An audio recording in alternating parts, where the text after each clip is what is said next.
Hi, welcome to Swim Focus. Today we're going to talk a little bit about the catch in the pool. So the catch is actually kind of not thought about where you're going to generate the most power, but it's how you're going to set yourself up to generate power. So it's the early phase of the stroke. It's where you're going to go from extended to here. And we're going to be looking to generate a large surface area with your arm to be able to pull with.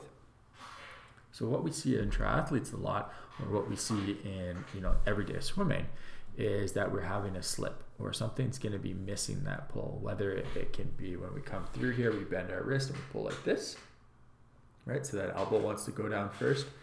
Maybe a better side view here. So as we're going to pull, we're going to drop that hand down.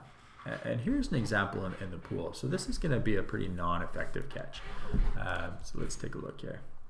So here's the extension, everything's looking pretty good, deep extension, and we see a huge amount of wrist bend there, right? So right away we can see that deep wrist bend.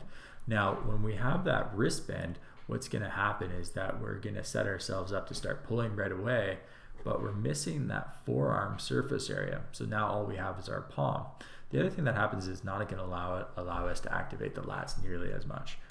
So it's going to be much harder to generate force on that. So if we continue through this pull here, we'll start to see the elbow slide back. Whoop, and there we go, we've missed our whole catch. So now we're not going to be able to pull because there's nothing set up to pull in the power phase.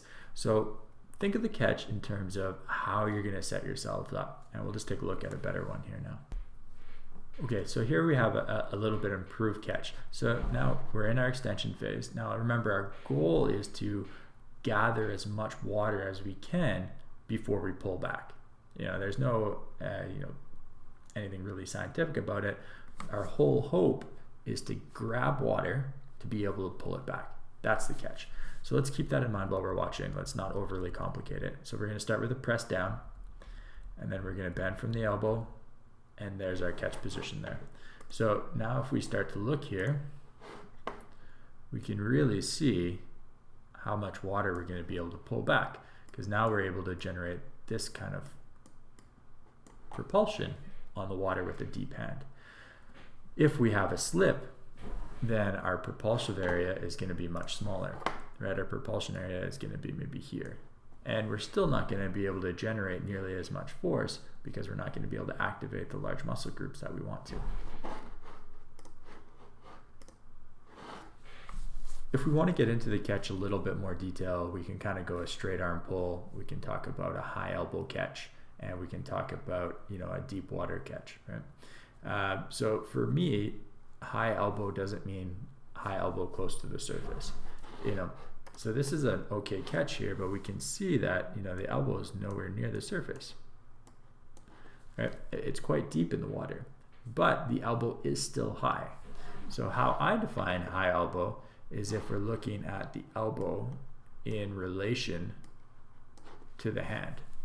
So as you're pulling, don't think about trying to keep your elbow right close to the surface, especially if you struggle with shoulder flexibility or flexibility in general.